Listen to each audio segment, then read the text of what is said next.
This video is brought to you by Lord Ambermaze, the new fantasy adventure RPG puzzle game. Stick around at the end to find out more.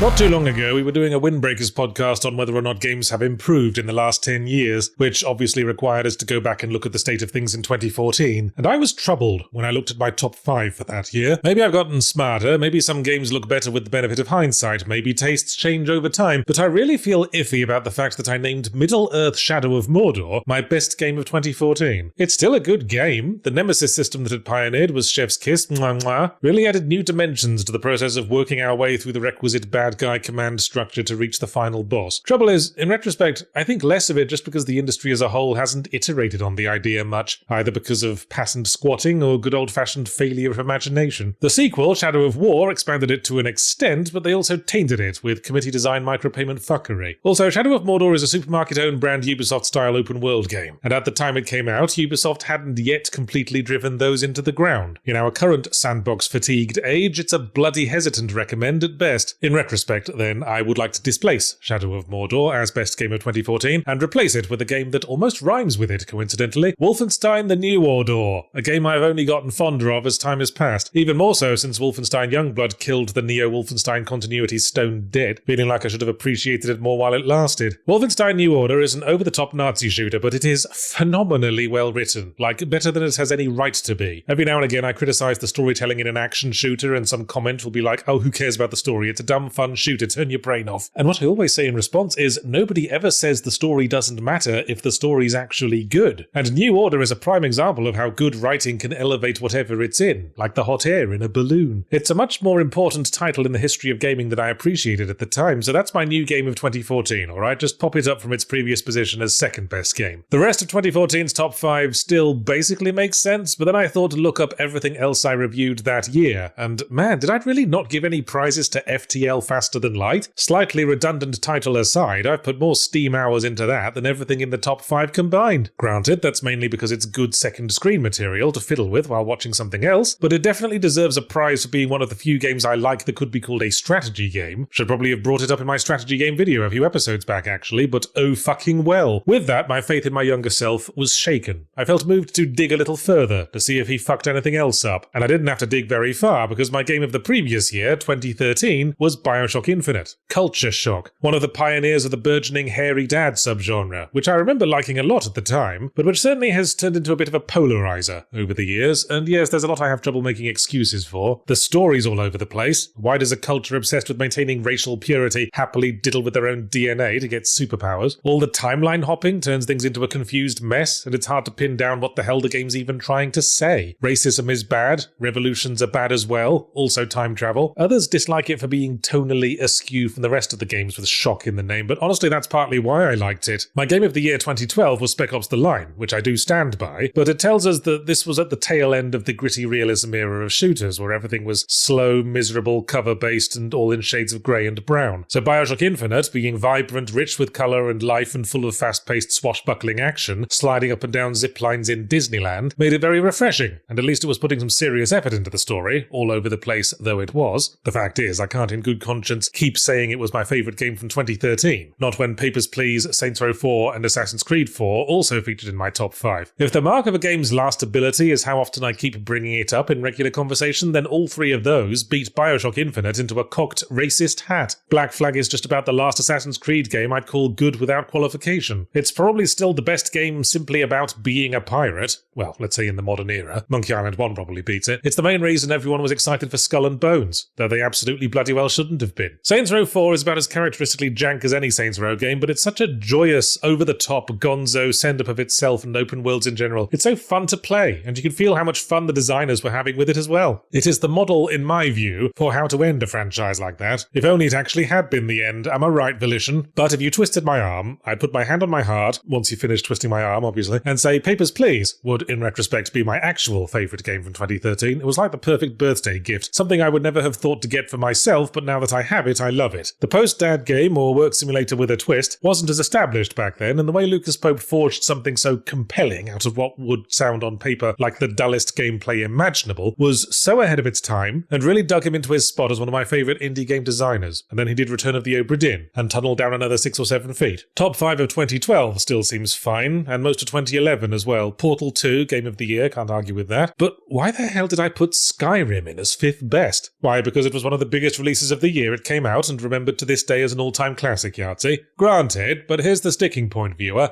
I don't like it much. Bethesda RPGs have always left me cold. I like getting immersed in a narrative setting, as you know, and the likes of Skyrim and Starfield tend to be a bit too jank on the moment-to-moment level for that to happen. I think it's that Skyrim was a huge release generally lauded by the industry as a whole, and I was still a young 20-something game critic who didn't quite have enough courage of his convictions to not succumb to peer pressure. And honestly, I'm less upset at Skyrim than I am at myself for not acknowledging Batman Arkham City that year, which after multiple thorough replays I might be prepared to call the best of the painfully good Batman Arkham series. I say might because I'm still not sure if I like it more or less than the first game, Batman Arkham Asylum. They're doing different things, really. Asylum's open-ended in more of a Zelda-y way and has a more tightly paced narrative as a result. City's a full-on open world with more interesting challenges where you can dive bomb unsuspecting rapists. I think they can pretty well share the crown. I think that's all the historical revisionism I need to do right now. Let me know in the comments if you think there's any other major spots where I got my own opinion wrong, and please don't bring up the way I initially blew off Dark Souls. I'm on a strict talking about Souls games diet. I guess my point is, we change in a lot of ways over time, even short amounts of time. Just last year, I really wasn't sure if it should have been Dredge or Chance of Xenar in the 5th spot, and I still change my mind over that every few weeks or so. Man, that's the problem with the internet, isn't it? You put out a video 10 years ago, and people can still watch it whenever they like, and take that as your current view. But the distance between you and your past self only ever widens. I'd certainly have some things to say to mine over when is and is not an appropriate time to wear a fedora.